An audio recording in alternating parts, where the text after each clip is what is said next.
Hello and welcome back to Marvel Puzzle Quest with me, P.I. McLeod, and let's continue on. I know we're almost on 2018's class, but come on, there was a lot of events this last week. Hey guys, look, we're almost at day 3,600. Pretty cool, right? We're getting pretty close. How much you want to bet there's really not much to it? I shouldn't say that. I mean, it might be a 5-star cover. I don't know. We'll see. Soon enough, right? Anyways, moving. Class of 2017. Yeah, we got less than 24 hours to go, and now I'm doing the 4-star evaluation. I mean, come on, quick recap. We've had the puzzle gauntlet to go through, and we had the arcade double boss mode to go through, and of course, I was evaluating the 5 stars of 2017, and I did, of course, the weekly Crash the Titans thing. There's been a few things to go through. And I don't know about you, but life's hectic. Okay, 4 stars. Let's do it.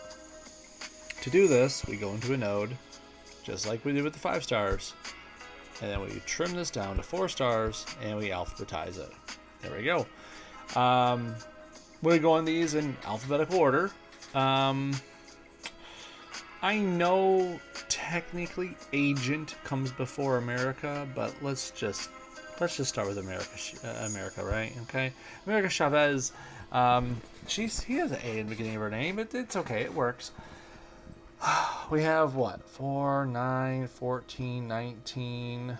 No, some of those are doubles. There's a Vulture's a double. That's right. And Captain Marvel's a double. Okay. So what? 3 plus 5 is an 8. Plus another 5 is a 13.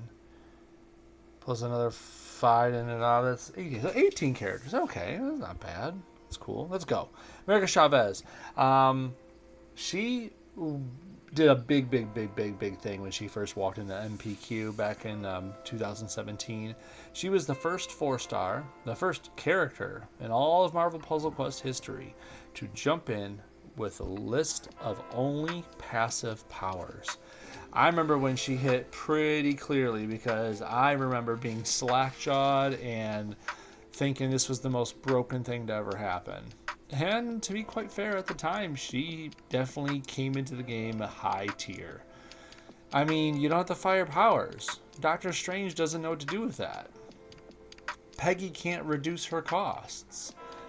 She's not punishable by casting anything because she doesn't cast anything. Let's start off with a very easy ability of hers, Punch Everyone. If you notice, I have her down at level 3 for this instead of 5. We'll get into that in a minute. But we put up to 5, and her match damage is increased by 30% for each AP she has in that color. Pretty simple, right? So if she has, let's say you have 10 red. So she has 300% extra match damage for red. That's it. Period. Whatever color you're matching, if America Chavez is to 1 to match it, she gets a bonus to her match damage based on how much AP you have in that color. Now, take into account that this doesn't calculate it before you match. In other words, you could have 30 purple, right? But if purple isn't her best color, like if I don't know, let's say you have Talos on the team, for crying out loud. Talos still has a better raw match damage number, so he will tank in front of her, even though her match damage in the end will probably be better because of the 30 purple. It's just a matter of the fact that this ability calculates after you match the power. You match the gems, and then it adds in the damage bonus. Not every damage boost does this, and it's really weird. I kind of wish they would categorize them as an after booster or a before booster, but obviously that's just me wishing they would do something like that. Ticket to the Multiverse. Some people think this is probably one of her worst abilities, but I do like it for AP generation, and this kind of ties into her green ability. Ticket to the Multiverse says when you make a match 4 or greater, you get to create some trap tiles in that color. When you have trap tiles in at least 3 different colors, remove them all to deal pretty decent damage. It's okay. It's passive though, so you got to remember that. And generate 3 AP in all of those colors. I want to put in an addendum. When it says when America has trap tiles in at least 3 colors, it means these trap tiles. Yes, I have tried it on other characters. I even have a video out there about a little short. But if you have, like, let's say a Black Cat trap tile out there and a Doctor Doom purple trap tile out there, putting out one of America Chavez's, let's say a yellow version of this multiverse tile, no, it doesn't count it as 3 different colored trap tiles and lets you get the AP. That's not how it works. It has to be 3 different colors of these multiverse traps. So just to make sure it's clear, you can't cheat the system on this one, because I already tried. It's okay. I mean, if you think about it, you have to basically make 3, at least 3 match 4s or better, and they have to be in 3 separate colors. So, I mean, it's cool for what it does, but why I use it at 5 is because it gives you more AP in those colors, right? Enter Fear Not Magente. I might have, did I say that right? I think I did. If at level 5, it has less requirements, okay? And this makes it really good. If you have more AP than the enemy in at least 3 colors, create a crit. Just a free critical tile. That's at the start of every turn. Free critical tile. I can't point that out enough. If you have more AP than the enemy in at least 5 colors, you deal more damage. A good amount of damage, actually, for just being every turn. Let me reiterate. You need more AP than the enemy, right? This gives you more AP. Do you see now I have that at 5 and this at 5? Especially if you're a 5-star player. If you're using 5-star characters consistently, supplying your 5-star buddy, like Shang-Chi, I don't know, or Colossus, with actual crits every turn is a big deal.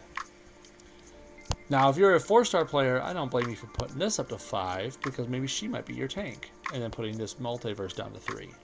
That's just me thinking out loud, but I think green is always at 5. It has less requirement and more damage output. It's just good all around.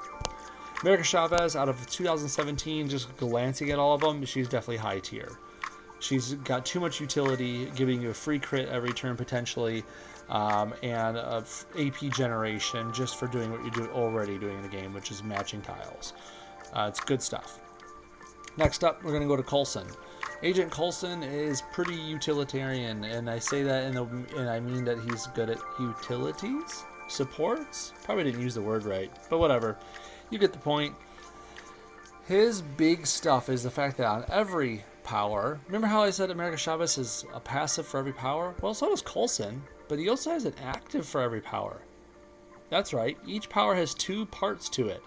So we'll start off just right at the top. Call the Cavalry. This is probably his least impressive power active-wise. It costs 12 yellow, and he gets some shield commanders, a shield sniper, a shield spy out there, and they're pretty low on the countdowns. They actually do a decent job, but it costs 12, and they're unfortified, right? Why would I keep this at 5? Well, whenever a friendly countdown reaches 0, you get 2 random AP. That's big. If you're playing with a countdown-based team, free AP just because your countdown expired is amazing. I don't need to remind you how many one-turn countdowns exist in this game, right? Best laid plans. For 8 purple, you could choose 2 basic tiles to charge. They become charge tiles, okay? And then you swap them, and then you deal damage. In other words, you could charge some tiles and purposely force them into matches so you're getting that AP from those matches. So if you charge, let's say, a red and a purple and swap them into positions where you would make a red match and a purple match, you just made 10 AP. 5 from the red match at minimum and 5 from the purple match at minimum. This is assuming no crits are involved. The passive is also good. When you make a match while you have 6 or more team-up AP, you get to spend 2 of that team-up AP to reduce a random friendly countdown timer by 2. In other words, that countdown could go off. And if that countdown goes off, well then Call the Cavalry will give you 2 random AP. Kind of crazy, right? You get like an AP loop.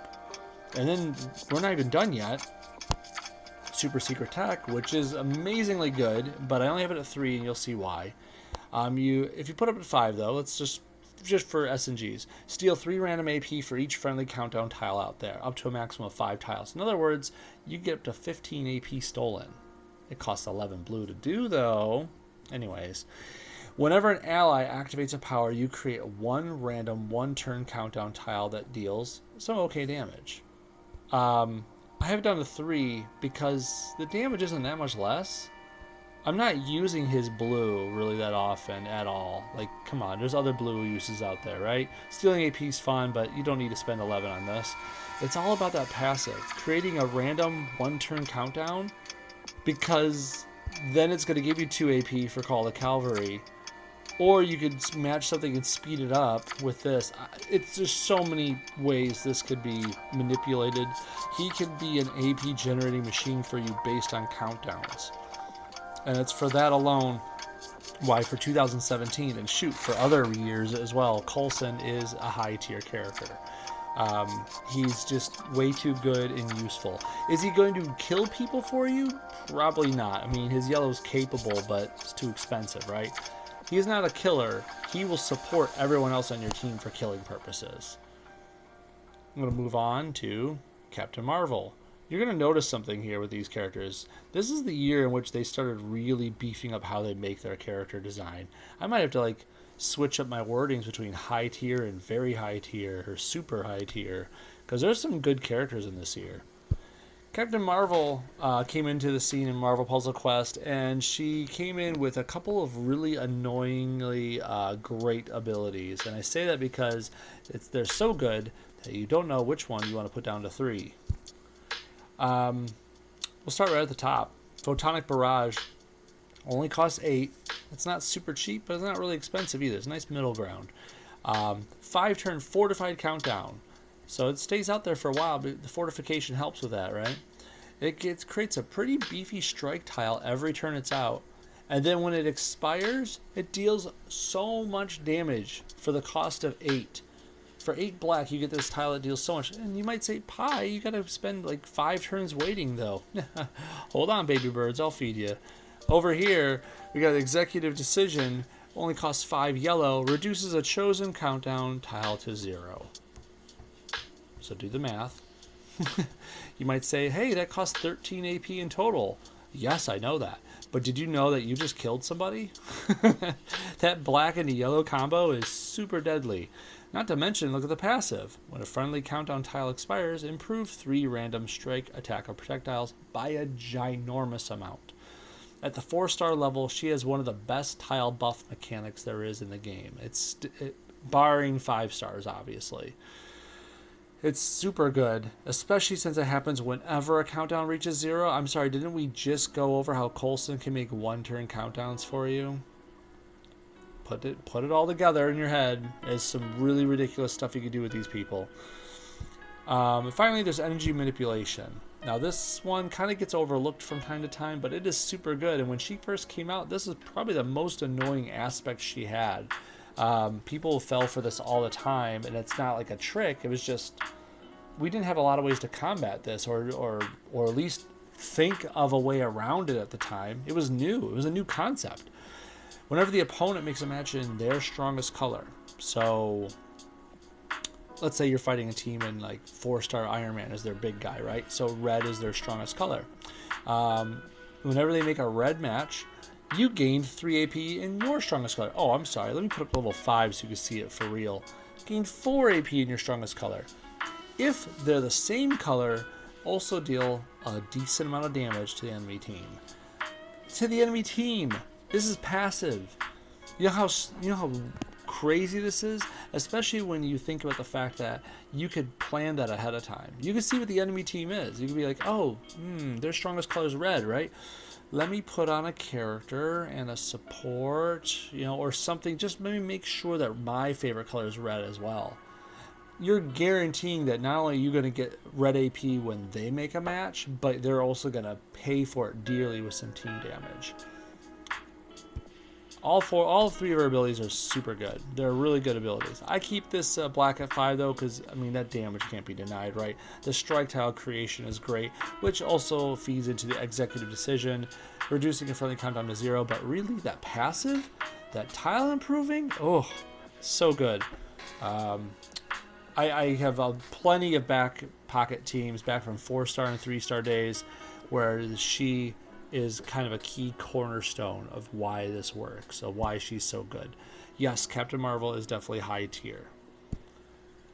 We've went through 1, 2, 3 characters so far, and all of them are high tier. You might think I might be biased to the year 2017. Don't worry, I'm not. But moving on, next up is Cloak and Dagger. Cloak and Dagger, I wouldn't say is quite as high tier as the other 3 people, but they're not useless at all. They're not low tier. I'd probably call them a nice, comfortable middle tier for this year. It's kind of hard to judge. This year is pretty packed. But here, this is 2017 we're talking about, so let's be honest and fair. Cloak and Dagger have 2 sides of the equation, as you might think, because, well, there's 2 people to them. A nice, easy, light and dark theme, right? Let's start with Pocket Dimension. I feel like it'll be easier to explain once we get this out of the way. For 6 purple, you deal some damage and replace Cloak and Dagger's powers with new powers. If there are at least 9 black tiles on the board, this power costs 3 AP less. So in other words, if there's a lot of black out on the board, you can use this cheaper. That'll flip them to the other side. On the other side, it's the same thing. 6 purple, damage, replace their powers with new powers, which basically just flips them back, right? If there are at least 9 yellow tiles on the board, this power costs 3 AP less. The idea is, is there a lot of darkness out there? Flip it. It actually gets cheaper. Is there a lot of light out there? It gets cheaper. Depends on which side you're on. Okay, so now let's say at the beginning, Cloak is usually in front, meaning you're making dark tiles right off the rip. I'm going to start there. Child of Darkness. This is one of the biggest reasons to use Cloak and Dagger right here. You have this passive that says at the start of the turn, if there are at least 9 black tiles on the board, you create a red strike tile. But if not, you convert up to 3 basic tiles to black. You're making free 3 black tiles each turn, as long as they're less than 9 on the board. That's really cool. It's black tile generation for free every turn. Super good. But let's say you used your Pocket Dimension and you flip to the other side. Instead, this becomes the Darkness Hungers. This is one of the first abilities in the game to do this right here. For 8 black, you create a 7-turn fortified black countdown tile, and you target whoever you choose, right? While it's on the board, the enemy loses 4 levels in all their towers. That's super, really, really useful and can turn the tide. Am I saying it's broken? No. Is it meta? No. But I mean, if you have Cloak and Dagger on your team and things look bleak and you're going against, I don't know, 4-star Captain Marvel and it looks like she's going to fire off her photonic barrage and everything's looking horrible, right? Cloak her in darkness. All of a sudden, she's just punching you like a kitty cat. Just nice little mew. Like, no, it's soft. Oh, the toe beans are hurting me, aren't they? The Darkness Hunger really takes everyone down a notch. Or 4 notches. It's ridiculous how much it does to people to reduce their levels down.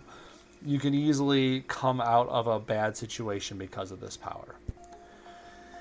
And finally, the yellow power for them, Light Knives. Now, of course, this is when we're starting with darkness is prevalent and you're making dark tiles per turn.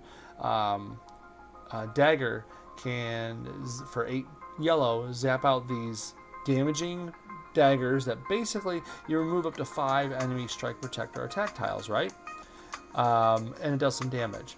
But if they don't have any of those tiles out there on the board, no strike, protect, or attack tiles, you deal that damage to the entire enemy team. It's pretty good. It's probably not the best reason to use them, but it's a nice little back pocket thing you have, okay? It's a nice little option. Child of Light is actually pretty good too at coming from behind, because what this lets you do is if there are at least 9 yellow tiles on the board, you regen some health. A pretty decent chunk. This is at the start of every turn, mind you. If there isn't at least 9 tiles on the board that are yellow, you convert up to 3 basic tiles to yellow. That is super good, because while making black tiles is great, there's other characters that can make black tiles for you. Dr. Doom, it comes to mind immediately. Domino helps black tiles fall down. There's other options out there for black tiles. Yellow tiles don't have that. There's very few people that deal with yellow tiles or yellow generation. So Cloak and Dagger become a really good support character in helping you create black and or yellow situations. Plus they have regen. Plus they have an ability that can nerf someone's power set, and you can flip back and forth between these powers as you need them. They're really good. Don't underestimate them. But despite everything I've said about them that makes them glowing and sound pretty darn cool, I'd only call them mid-tier. They don't really pack too big of a punch, and the fact of the matter is you have to actually make those matches. You can't rely on them giving you the black and yellow AP. It's just a chance. It's not like the other characters like America Chavez or Coulson where they just kind of work. The Cloak and Dagger, you kind of have to put a little effort in to make them work. I put them at mid-tier. They're good. They're just not going to solve your entire game problem for you. Gamora,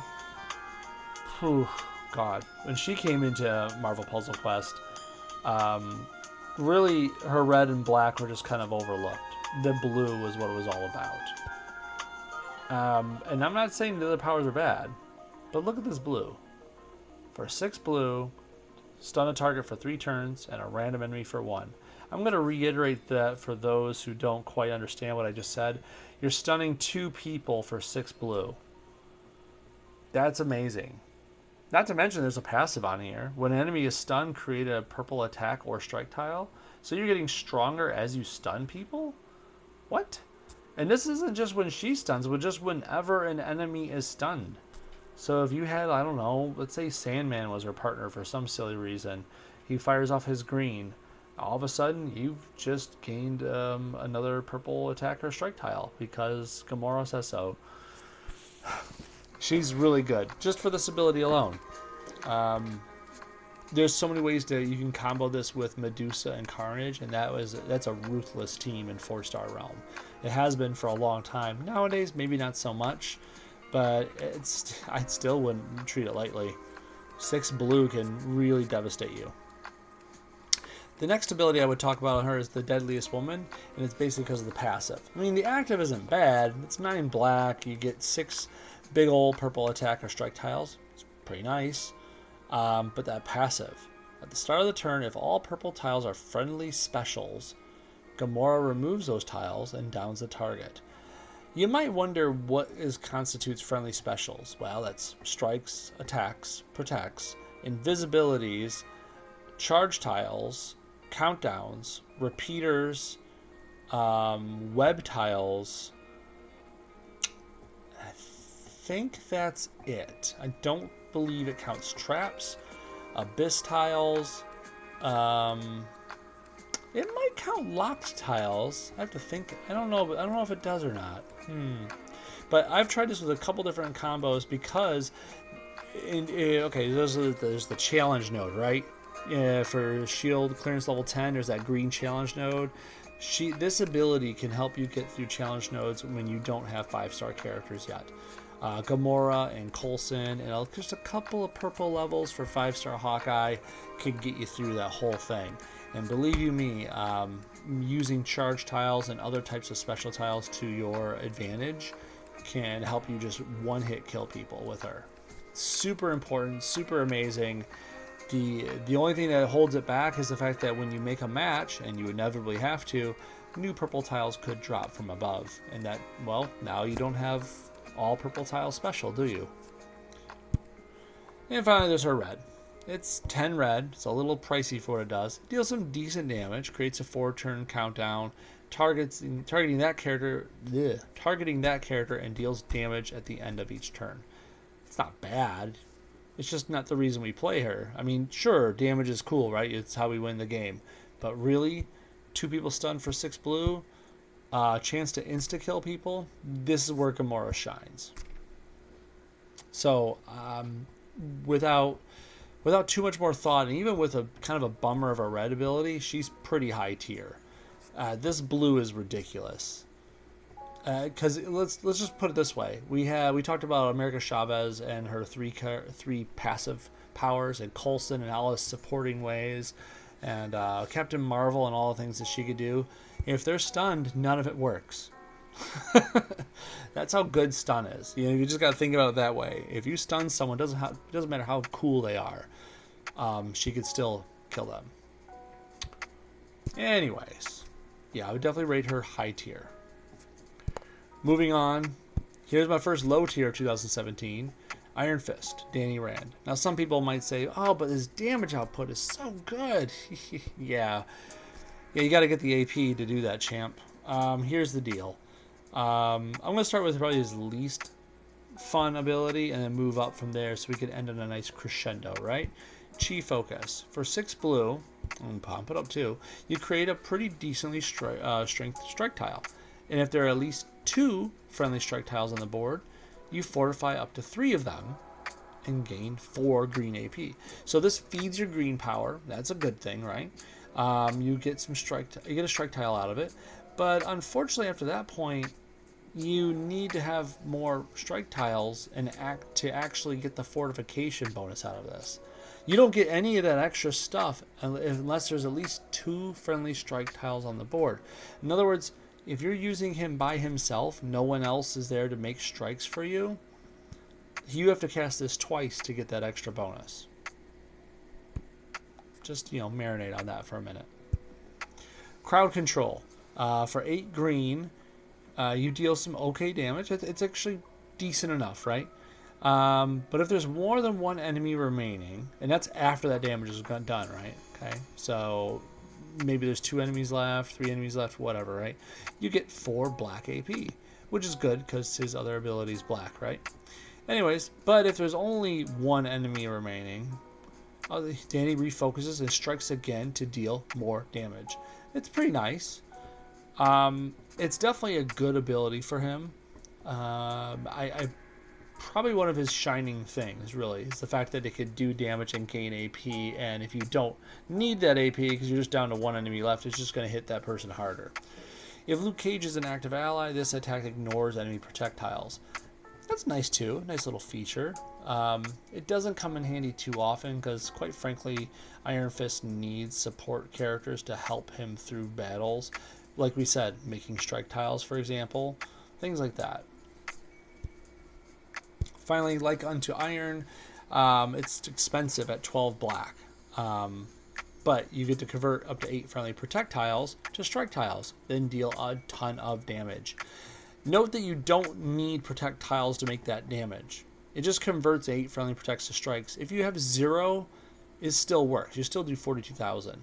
It's just if you convert the protects to strikes, then you get that extra bonus damage upon that as well. Did you see anywhere in his entire character build where he makes protects? He doesn't. He doesn't make protects anywhere. Nowhere. And this is why he's low tier. Nothing helps himself. This blue needs 2 casts of it to actually get the full benefit out of it. This green hits pretty decently and then makes some AP. Or if there's 1 enemy left, it just hits harder instead of making the extra AP. It's probably his best ability because of its cost versus its versatility. And then the black is super expensive at 12, and it has this nice addendum about protects to strikes, but he has nothing to do that himself. That's just for his allies to add in. It's like they're trying to push you to use him with Luke Cage, but there's no real reason to do that besides the novelty of having those teammates work together.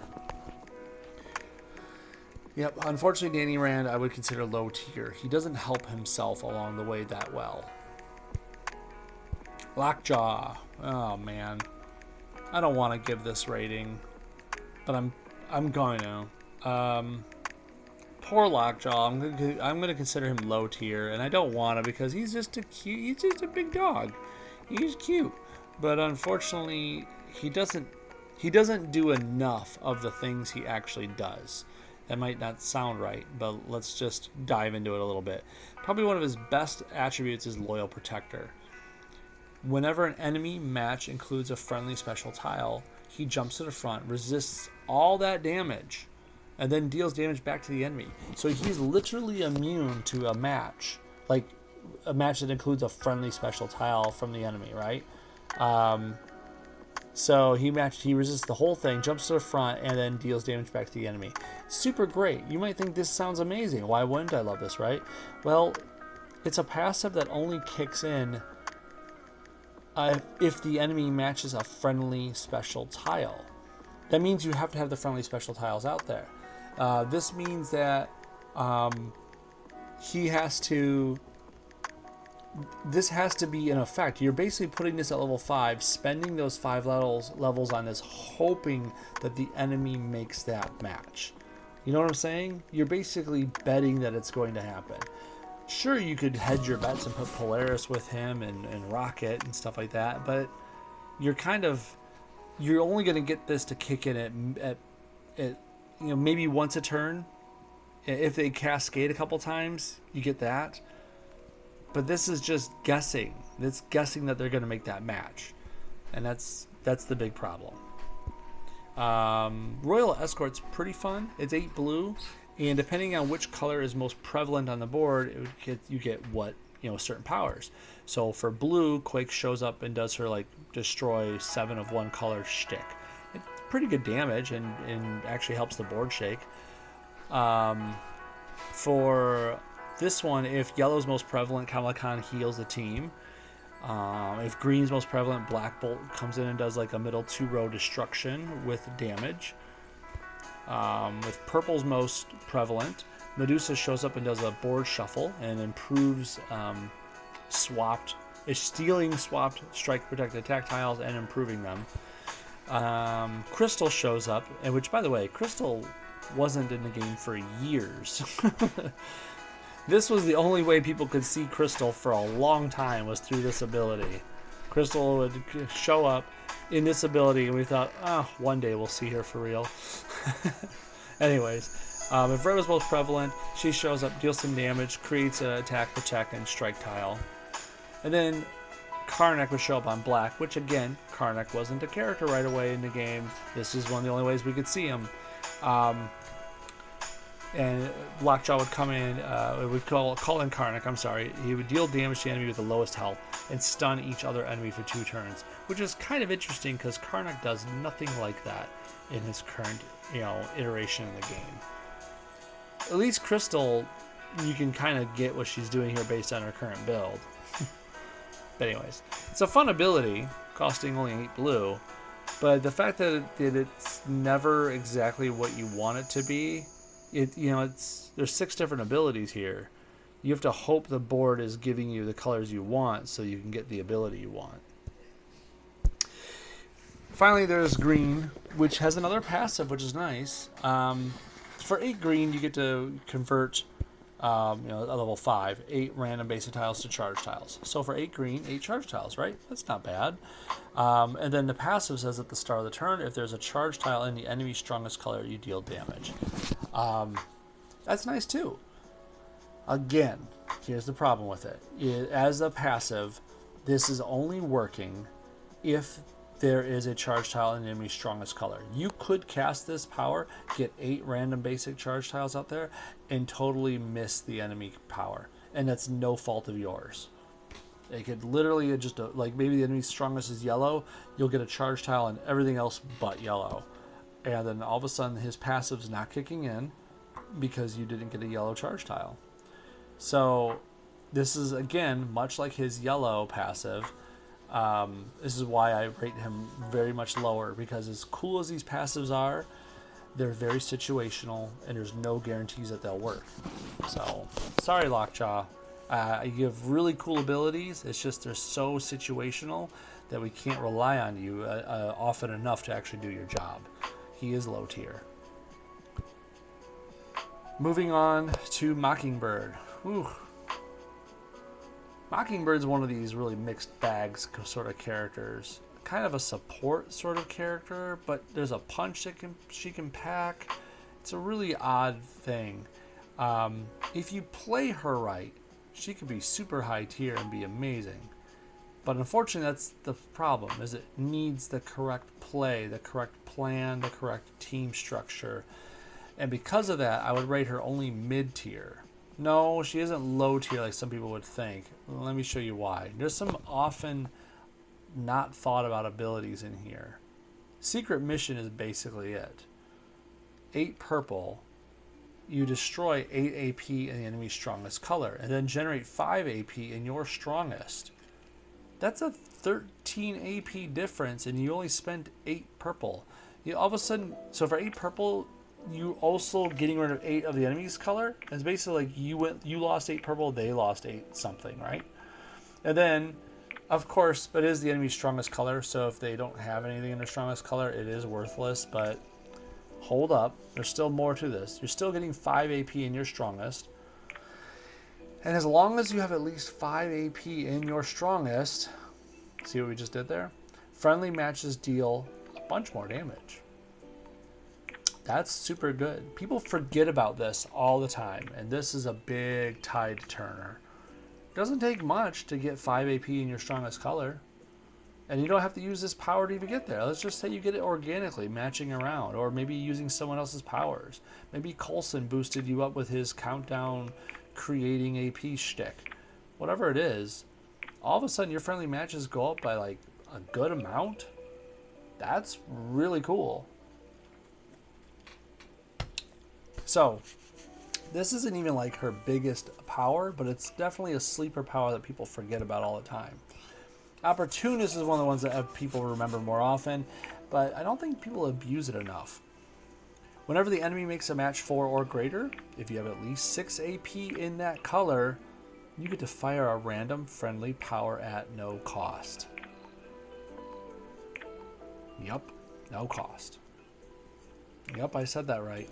A free ability gets fired. And if you don't have 6 AP in that color, you gain 3 AP in that color. And this includes team-ups. So if the enemy's making match 4 and greater, all of a sudden you're getting free AP or getting free powers fired. Either way, you win. It's super good. Yes, this can be mixed and matched with 3-star Loki's ability to steal AP with countdowns created when the enemy matches. Does a match 4 or greater. There's so much AP you can generate here, and so many free moves that you can have go off. These match... Just think of the expensive cool powers you could fire for free. Like, let's say you have, like, Namor on your side, or, I don't know, 3-star Black Widow. All of a sudden, you get a free sniper rifle fired off. Whew. It's really cool what you could do with this if you just put it to use. Or use it with someone like Polaris. She has only one other power, and that is blue. So you're getting a stun out of her. Well, if it chooses her. That's the only bad thing I would say, is the fact that you don't get to choose what power gets fired. But free power is a free power. It's bound to be decent. I mean, unless you're packing like 4-star Kingpin or something like that, you're probably going to be okay. Finally, there's Bombshell. And Bombshell's not bad. It's actually pretty darn damaging. But here's the thing. It makes two turn fortified red countdown tiles. And that right there is the problem. You have to wait for the countdowns to go down, and hopefully they're still there to cause their damage. If both of them are there, you do a lot of damage. If only one of them's there when it goes off, you deal a little less damage, and then just a very tiny amount of damage to Mockingbird herself. I mean, it's a good ability. Don't get me wrong. It's just when you're looking in the face of extra match damage on a passive and free powers on a passive, sorry, I'm going to go with those support abilities every time. Mockingbird I would definitely rate as a mid-tier. Not to mention the fact that she has different costumes that she jumps into. You saw that. She wasn't this. Oh, look, costume change. Whoop, whoop. That doesn't pop up all the time. I do like her t-shirt when it pops up, though. Next up, Mordo. Part of the infamous Star-Lord thing Mordo team. Ugh. Mordo, I would say, God, for 2017's purposes, seeing what we have up against Mordo in 2017, I'm going to consider him low tier, but it's not because he doesn't do damage. Oof. He's definitely better than Iron Fist. If I had to rate him in a more practical fashion, I'd say low tier, but above Danny Rand. Here's the deal. His black, which deals not that great of damage for 8 black. then converts 4 black basic tiles to charge tiles, or if there are 4 or more black charge tiles on the board already, you deal more damage for each black charge tile. So it's decent at damaging if you have the black charge tiles out there, but odds are you probably don't have that many out there until you cast this once already. So you have to cast it twice to really get the full benefit. So for 16 black, no thank you.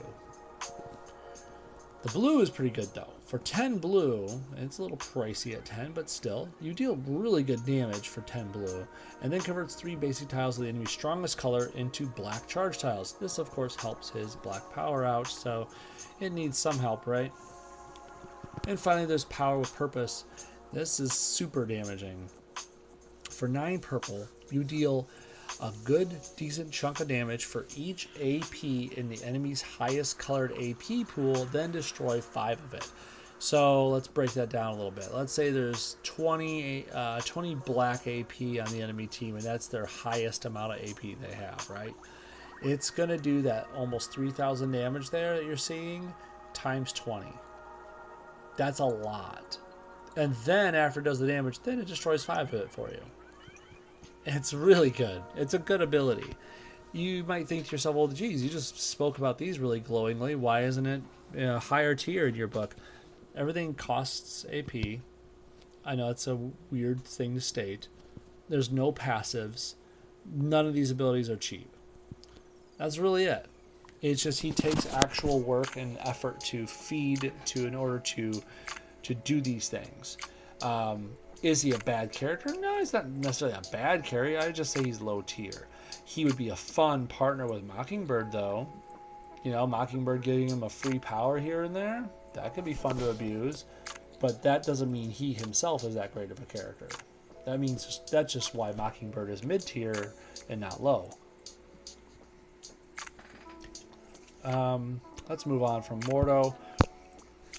We can go to Nico. Nico Minoru. I gotta admit, okay, I was brand new to the idea of who the Runaways were when Nico came into the game. I didn't know the Runaways. Didn't know they were a thing. So, to this day, I still haven't seen the show on Hulu. I probably should someday. My bad. Anyways, Nico brings in a really weird, unique Kitty Pryde Jr. sort of vibe going on here. We'll start off with When Blood is Shed, because this kind of kicks off her whole power set. So as a passive, it just says when she takes damage, if one doesn't exist, she gets a 10-turn blue countdown tile out there, which replaces her powers with new powers while it's on the board. So your powers you're going to see for her are When Blood is Shed, like there's no blood is shed tile out there, or when there is that tile out there, okay? So once this tile gets out there, the blue turns into freeze.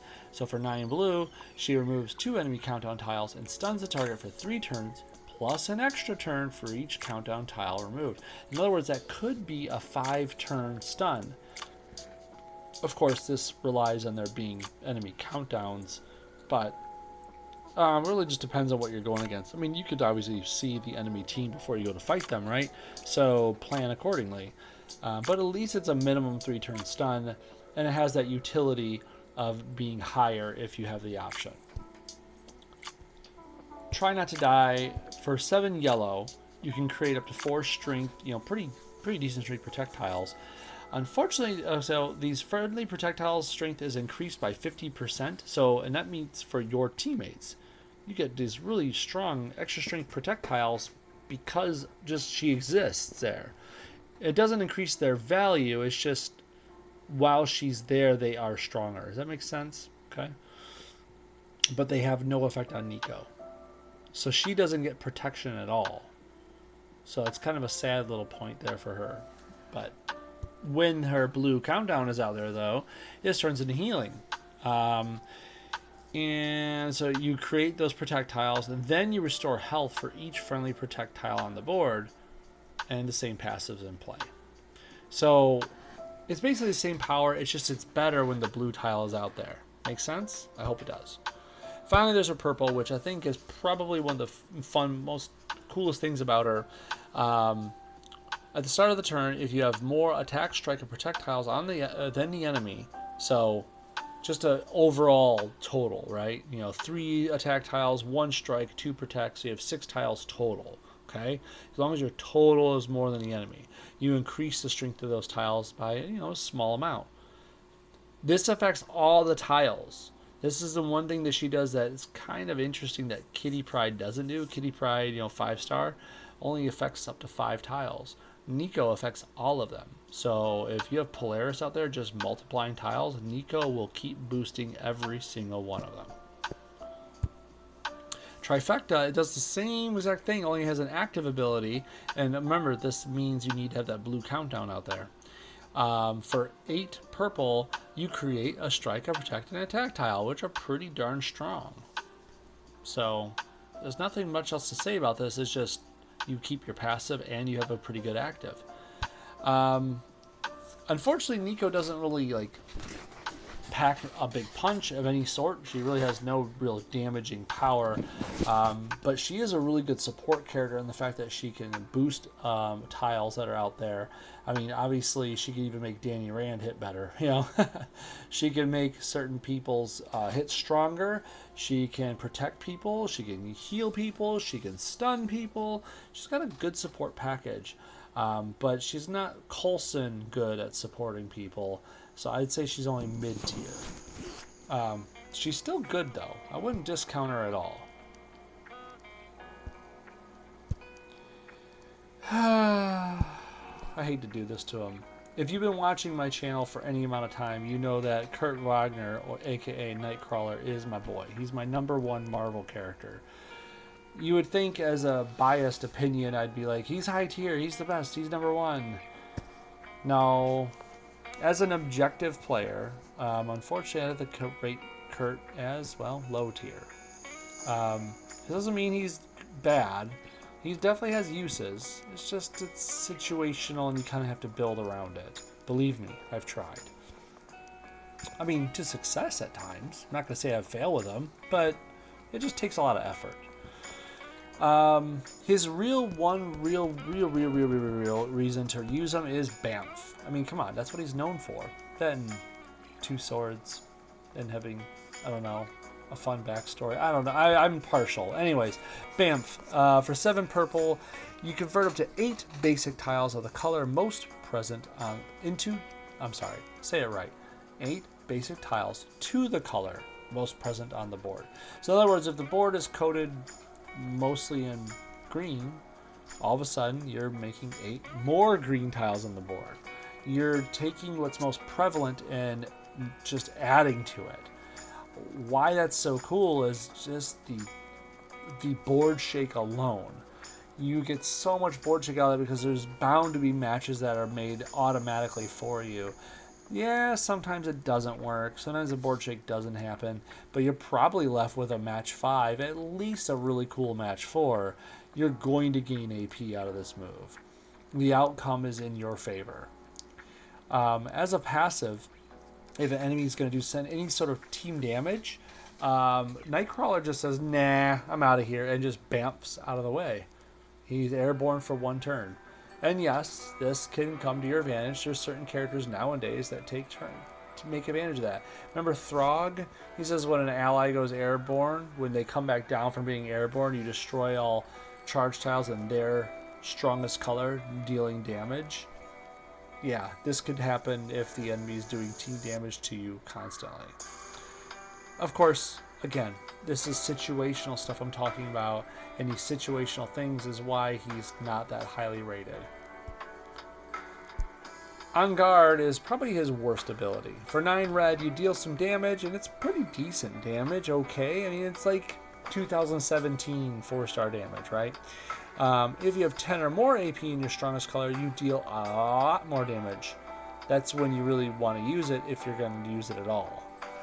It's just not worth it, because basically if you use the 9 red, and if you don't have that extra qualifier in the end, you're not really being effective with your AP usage.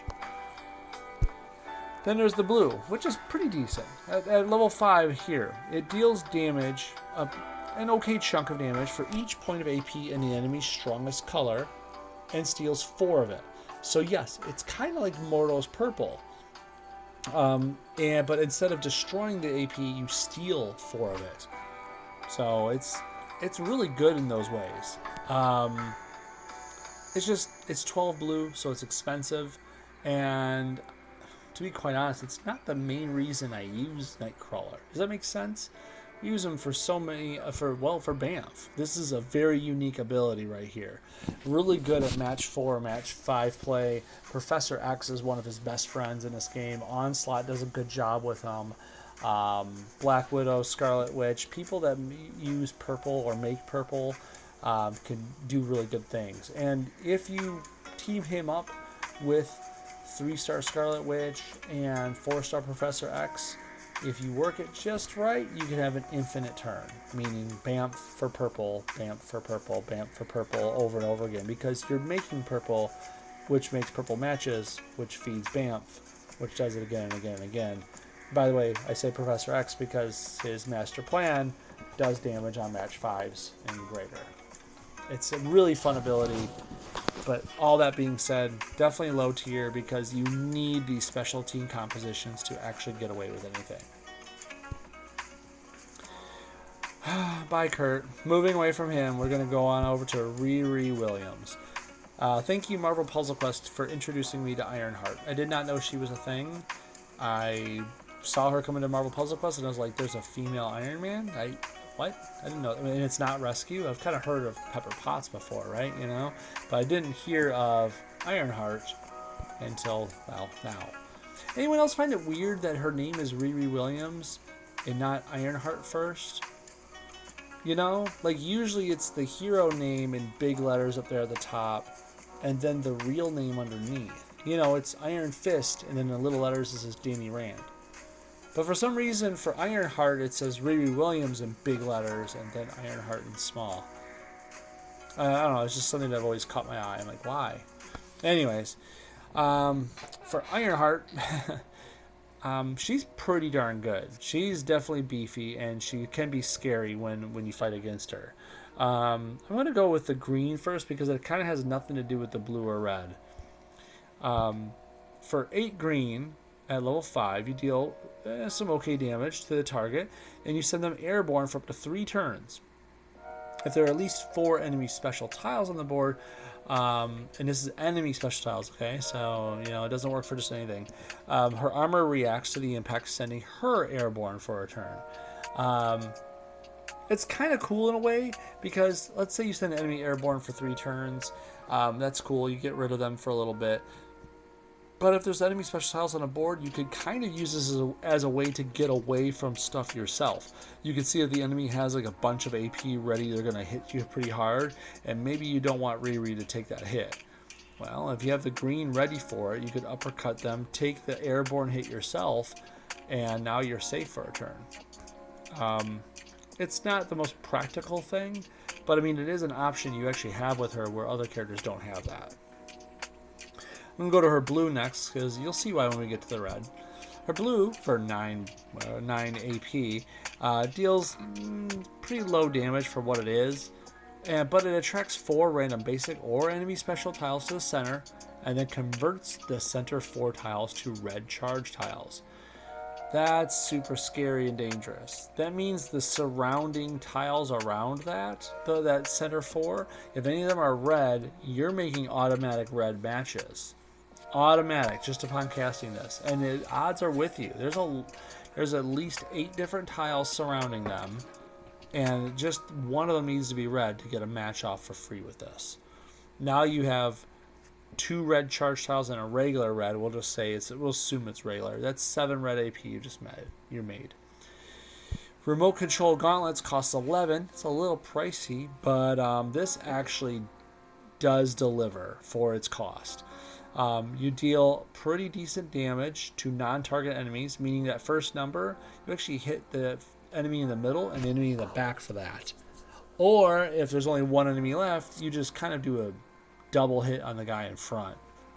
It's super strong for a 4-star ability for that cost. Never mention the fact that the blue helps generate for the red. It's a really good set of abilities. She doesn't do much else. Like, there's no passives, there's no anything else. She doesn't have any pizzazz to her, okay? She doesn't have support abilities that remove tiles or heal this or generate, protects or anything like that. She literally is just there for damage and a little bit of airborne fun, but not too much. It's for those reasons right there that I rate her mid-tier, but honestly, she's encroaching on high tier. She'd be like a high mid. Does that make sense? Because her damage output is pretty darn good, and she feeds herself. Her blue feeds her red. So that's something that some other characters like Iron Fist can't say. Moving on from Riri Williams. Come on. If you don't know him by now, then you haven't played Marvel Puzzle Quest yet. 4-star Rocket and Groot are quite amazing. And if you don't know why, well, I mean, then you've been living under a rock kit. Welcome to the team is a yellow passive that says, hey, just start with 7 big old strike tiles. If there's a Guardian of the Galaxy on the team along with them, they're double strength, or at least a little more than double strength. That's it. That's all his power does. You just start with strike tiles. You can put it down to lower level to create, 4 or 5. But let's face it, if you're going to use Rocket, you're putting them up to 7. No one plays Rocket and Groot without their yellow being up at 5. And that's the whole reason you're using Rocket and Groot, is to have starting strike tiles. I leave that pause there, not just for me to take a sip, but it's just not stated. Well, I mean, it's understood. Everyone who plays this game knows what 4-star Rocket's for, and this is it.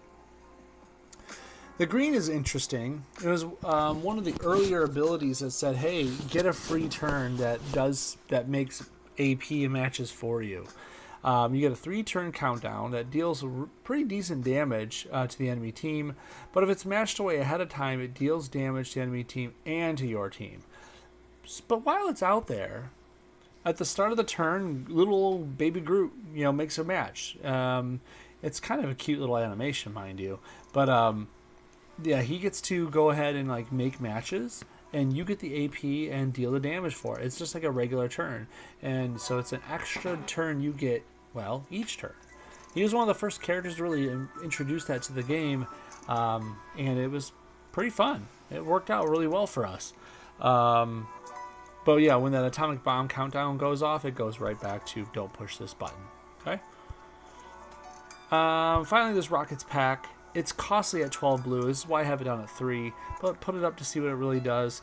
You get a blue repeater, and it activates every turn, dealing damage and creating a pretty decent attack tile. I'm going to restate this for the layman. You get a blue repeater tile that makes sure you do damage at the start of the turn, and you do damage at the end of the turn. You're doing damage in the start and the end every turn because his repeater's out. I'm not saying that's amazing or should be celebrated, but don't forget that this also is compounded with your strike tiles that he made right in the beginning. So his strike tiles are helping those attack tiles. His strike tiles are helping this repeater damage. It's actually pretty good when you really put it together, but it is 12 blue. It takes a long time to get there, hence I don't use it every fight. I barely get enough blue to do that. So, nope, it goes down to level 3. At the end of the day, these two abilities, the blue and the green, are pretty low. They're not that great, okay? But his yellow is so good. It is so useful, so abusable, that you can't help but rate him high tier. He's the cornerstone of so many teams in this game. And for that alone, he gets rated up to high tier. It seems almost unfair, and I know that. I could be probably persuaded to rate him down to middle tier, but honestly, he's just really, really good. Do you remember back over here with Captain Marvel when I showed off the whole yellow? When a friendly countdown tile expires, improve 3 friendly strike, attack, protect tiles by a decent amount. Do you remember how we just talked about how Rocket starts with 7 strike tiles on the board? Do you remember we talked about how Coulson makes free countdown tiles on the board when people cast powers? Put it all together. There's so many ways you could abuse these 2017 teammates. This is just one minor example. So yeah, Rocket's definitely high tier because of the things he brings to the game, aka strike tiles, so early and so efficiently. Let's move on to Rogue. When Rogue came into Marvel Puzzle Quest, she definitely she brought an interesting power with her that people weren't ready for, and it became the new protection, the new thing, and I'm saying that purposely. Instead of relying on a thing to jump in the front and defend your team, Rogue was going to be the one to do it. We'll start off with the one I have at level 3, leading the charge. Honestly, more often than not, you want it at 5. It's a good ability as it is. As long as she's in the front, she takes 25% less damage from enemy matches and powers. That's both matches and powers for each teammate still in the fight. Whenever the enemy makes a green, red, or yellow match, you send Rogue to the front. So there's only 7 different colors out there on the board. Team up is white. Okay, so if the enemy matches 3 out of those 7 colors, any one of those 3 colors, Rogue goes to the front and takes a bunch less damage for it. You might be wondering, wow, less match damage and less power damage. What's her weakness, right? And it's 25% less for each teammate still in the fight. Seems like she wouldn't take much damage, right? Well, kind of. Hit her with regular, hit her teammates first, knock down the teammates, and then go for her. And then don't forget, this did not include attack tiles anywhere. She hates fighting Carnage. Carnage makes so many attack tiles, and those attack tiles hit for full value. Just a little, reminder that she's not immune to everything. Her next thing is really worth celebrating, though, is Gloves Off. For 5 green, you target a character, and basically this power gains the color of that character's strongest color. So let's say, once again, we're targeting Iron Man, right? All of a sudden, Gloves Off becomes a red version of the ability and turns into Power Siphon. It would be red in this case if we're targeting Iron Man. Enemy matches in that color, so red in this example, generate no AP and deal no damage. And your friendly matches generate double AP and deal triple damage. That alone is amazing and worth writing home about. At the turn start, if you have 14 more or more AP in that power's color, in this case red that we're talking about, right, you deal a ton of damage to the target and a little bit of damage to Rogue. Then the power goes back to being Gloves Off. So basically for 5 green, you get an ability that says, hey enemy, you don't get your strongest color anymore. You deal no damage in it. Oh, I'm going to do better than you in it. And if I get enough AP, which I probably will, I'm just basically going to put you in the ground. It's a really good ability. Definitely the cornerstone for her. Gloves Off and leading the charge are the 2 reasons you're using Rogue. You're not using her for sugar, you're going down. But I will admit, when Boss Doc Ock shows up with his reactor tile, she's one of the characters in the game that you can actually target the reactor and punch it out in one hit because of this ability. For 12 red, you deal some okay damage and destroy a chosen block of 3x3 tiles, dealing the damage and generating the AP for those 9 tiles you destroyed. I mean, it's not a bad ability. It's just it's pricey. It costs 12 red. I mean, you got the fact that she has a passive for 0, obviously, and her green is 5. I'm putting sugar, you're going down to level 3 because I'm just not going to use it that often. It's really just what it is. At the end of the day, Rogue's not bad. Not at all. I wouldn't even say she's low tier. But she's not America Chavez good, Coulson good, Captain Marvel good, Gamora good. She's not even Rocket good.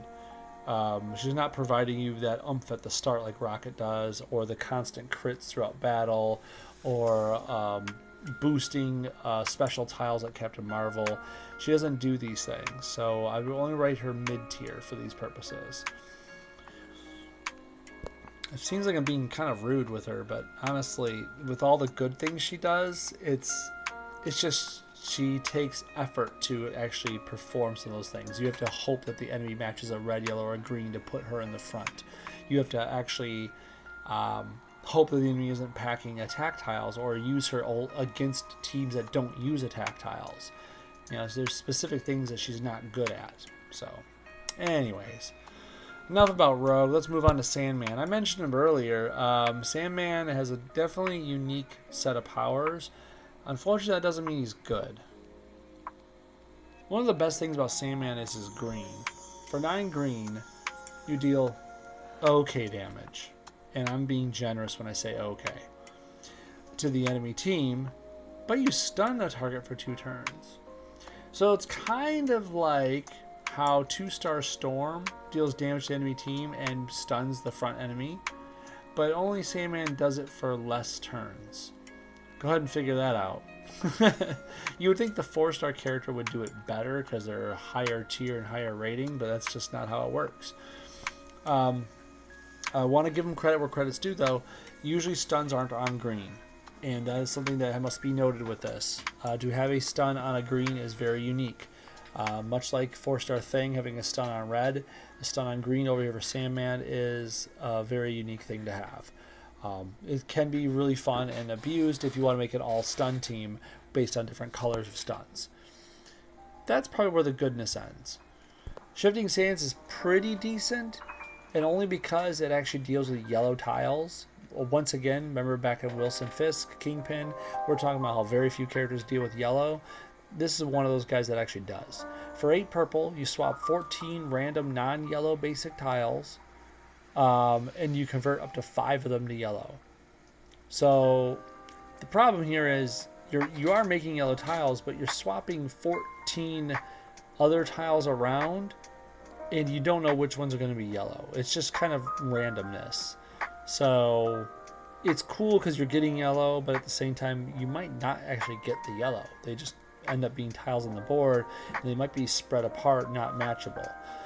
But hey, it's one of the few characters that makes yellow, so sometimes you gotta take what you get. Finally, there is his Sand Smash, which is a yellow ability. Surprise, surprise. For 10 of it, you can create some big old projectiles, but if there are 7 or more friendly projectiles out there, you remove them all and deal a bunch more damage. The problem is he doesn't make 7 or more friendly projectiles in one go. So if he's doing this by himself, he needs to cast this twice to get any real, pizzazz out of it. That's 20 yellow. So because he doesn't really help himself that much, because, he has expensive powers that don't do as much as certain other characters do, he is definitely a low tier. He has a special place and his purpose, but Okay, there is the main event Hulk. This guy crashed into Marvel Puzzle Quest with a kind of a fun little shtick. Remember how we talked about Groot, or Baby Groot, I should say, making a match every turn if you put that that countdown out there? Well, with Grand Entrance, right in the beginning of the game, he destroys 7 random tiles. Just right in the beginning. That's it. 7 random tiles are gone. You don't even know which ones. It's just going to happen. You don't get damage. You don't get AP. It's just it can cause cascades, and that can cause you to gain AP and create damage. At the start of every turn, you swap 2 random pairs of tiles. That's super fun. You could get free matches every turn.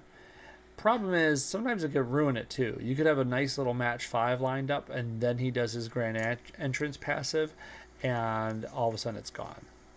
So, take it, pros and cons and all that stuff.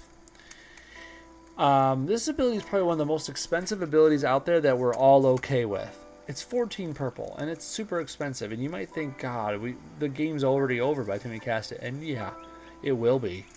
If the game isn't over when you cast Game of Powerbomb, it probably is now. It deals a pretty good amount of damage, but then it makes 5 random crits. Oof. That's a lot of potential damage right there. You get the damage from the ability itself, and then the random crits on top of it. Ugh. Don't even get me started on the fact that this could be with a 5-star character in tow, like Shang-Chi or Colossus or someone else who's going to really use those crits and hammer it home. It is expensive, yes, and that's probably the worst thing about this, but it's just, there's a lot of damage in that ability. And finally, there's his worst ability, bar none. The crowd goes wild. 12 yellow.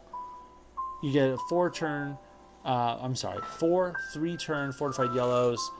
When they tick down, you either get damage to the enemy team, a burst of health, or gain 2 random AP. I'm sorry, I should pump it up to 5 so you can see the real numbers here, but it's the same thing. Damage to enemy team, burst of health, gain 2 random AP.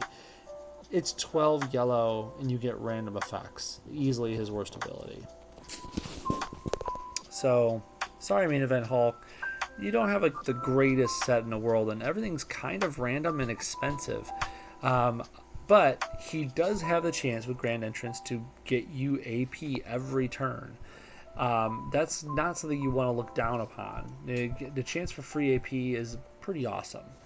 When you look at the whole class of 2017, do I think he's Danny Rand bad? Do I think he's Mordo bad? I don't know if he's like that bad. He's more like mid-tier, but like low mid-tier. Does that make sense? I hope that makes sense to you. I'm thinking maybe I have to start using some of those tier charts. I've never really thought I was going to categorize them this many ways, but he's definitely a mid-tier, just on the lower end of the spectrum. 2 characters left to go. One of them is a Terror in the Skies. Not Disguise. That's not the same. Vulture, or Adrian Toombs. What a headache he caused for everybody when he got into Marvel Puzzle Quest. Circling Prey is the name of the game, and that is the one thing that he is abused for over and over and over again. And that's not even to say the other abilities are bad, because they're not. He defined a meta, okay? Like, just like how America Chavez kind of shook things up when she got in here, Vulture definitely shook things up and made people want to throw their phones and discuss, or their tablets, or whatever you're playing on. For 6 black, he goes airborne for 2 turns. AKA, he is safe for 2 turns. Barely anything gets him out of that status. And at the time when he came out, you couldn't. He was safe in that status. It wasn't until they introduced Archangel that it was finally possible to bring him down. And even then, that was a 5-star character that not everyone had access to. In the air, as long as he is in the air at the start of the turn, you get 4 green, 3 blue, 2 black, and 1 red. I want you to do the math with me here. 2 black AP, and he's airborne for 2 turns. In other words, he's feeding his own circling prey. 2 more black on top of it, and you're in the air again. So just do your best to make a black match while he's up there in the air. And you, as soon as he comes down, just send him right back up again. You're making 4 green, 3 blue, and 1 extra red every turn. The black, let's just face it, is going to him. This is why he was super annoying, and why he defined a meta is this right here. One fell swoop just lends to it even more, too. For 9 green, he gets a green countdown tile that deals really good damage. But if that tile is out there on the board when Vulture returns from being airborne, meaning basically you had to cast 1 fell swoop and then go airborne with his black, okay? He will remove that tile, dealing damage to the enemy team instead. Let me break that down for you. It's a 3-turn countdown, but if you cast this and then go airborne, he's only airborne for 2 turns. So this 3-turn countdown really goes off in 2 turns and does the damage to the enemy team. It is drastically improved because of Circling Prey. It's really, really, really super good. So you're invincible, so to speak, and you're going to do team damage. Just, you know, shake that around your head a little bit. It's really ridiculous. Finally, there's the Hybrid Tech Slicer, and this isn't bad. I have it at level 3 just because the other 2 are so good, I have to have them at 5. But I don't blame anyone for putting this at 5. For 10 blue, you deal a pretty good amount of damage, and you destroy up to 4 random enemy strike, protect, or attack tiles. But as a passive, whenever Vulture goes airborne, he loses 10 blue if he has it. If he only has 9, he's not using it, okay? But if he has 10 or more, he will lose it and do that damage and destroy those tiles, but it also can target invisibility, countdown, and repeater tiles. Again, this ability is better because of circling prey. By the way, and if you're not in the know, do you know that this ability, since it drains 10 blue to go in the air, that if you have 3-star or 5-star King as your buddy, you get to keep your blue AP? No joke. Go for it. Try it out. It's a super fun way to make blue AP, and you'll never lose it. Adrian Toomes, the Vulture, is easily a high-ranking character. There's no reason why he wouldn't be. The fact that he can create AP so easily, hand over fist, and he has 2 abilities that are pretty darn good and are only made better by his airborne shenanigans, you can't help but rate him high tier. He is an amazing character to this day, not just for PvE, but for PvP, and also for Puzzle Gauntlet usage. He's good all the way around. He might be one of the best characters in 2017. It's kind of hard to rank them that high. Some of these characters are super good, but Adrian Toomes, the Vulture, whew. Finally, Yondu. Poor Yondu. Cool character. Love him from the movies. He is good stuff. You know what? He's not good at MPQ. He's got fun abilities, and I'll give him that. They're fun. That's as far as it goes. Let's start with the Yaka parachute. This is that thing he did in the movie when, spoiler, when he floated with his little arrow thing in his hand through the air, and it looked like a whole, well, come on, Star-Lord said it himself. It looked like a whole Mary Poppins thing, okay? If he's lower than 50% health, and if you make a match 4 or greater, you get a 4-turn countdown out there that restores a decent amount of health each turn. Now, this only happens if 1 does not exist, so you can't just stack them up and keep healing better. This is probably his least impressive ability. Sure, it's good to keep him alive when the going gets tough, but you have to make a match 4 when he's 50% or lower, and then the healing is only going to kick in on each turn it's out there. So you don't get the healing right away, you get it starting the next turn, and that's assuming that the enemy left your countdown tile alone. So, easily his least important ability. Ravager's Ruse, pretty good. 7 black, destroy up to 7 AP in the enemy's highest colored AP pool. Once again, I like to point out that 7 for 7. When you're doing an even trade of AP counts, that's really nice. And then create a strike tile of this, in okay strength for each AP destroyed. So you're destroying an even amount of AP, or less. Let's face it, they might not have 7 AP in that one pool. But you're also getting strike tiles for each AP destroyed. So that's pretty fun right there. It's really good at holding the enemy down and keeping them at bay, but it doesn't always work out in your way, because if the enemy has, let's say, 1 AP in that pool, you're destroying 1 for 7 black, and you get 1 strike tile. So just make sure you're looking at the board, looking at the situation before you cast it. Here's the reason everyone likes using Yondu, if they do use Yondu, and that's Centaurian Archery. He does his little whistle thing, for 10 blue, deals a bunch of damage. I mean, as it should, right? You saw what it does in the movies. And then it becomes Yaka Assault. At the start of the turn, it just deals a good amount more damage to the enemy with the lowest health. You start, basically cherry picking. But if Yondu takes an okay amount of damage or more, basically the arrow comes back to him and he has to refire it again. So it's really fun at firing it off and keeping it out there, but it does take 10 blue to do. And this whole package is, well, you can kind of see why he's low tier. You need 10 blue to do his fun thing. His passive only works when he's low on health, and even then doesn't work right away, and it's not guaranteed. And then his black it's good and effective, but only if the enemy actually has the AP to target to make it effective. So sorry, Yondu. You have some fun tricks, but they're all too situational, and hence you are low tier. And that's it. That is your 2017 class, and in just the 4 stars.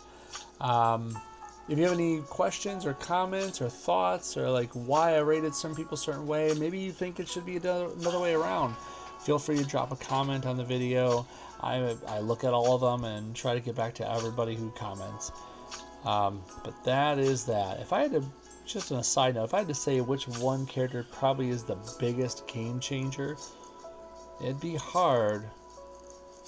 I'd be hard pressed to say either Vulture or Rocket.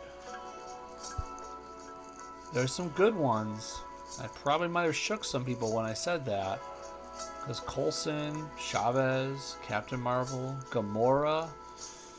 Some of these other characters deserve honest, good mention. Anyways, that's it. Thank you very much for watching. I'll see you guys very, very soon because after all, 2018 is just around the corner and we're going to start going into that really, really soon. And I think there's a poll video on the horizon too. Thanks again. See y'all later. Good night.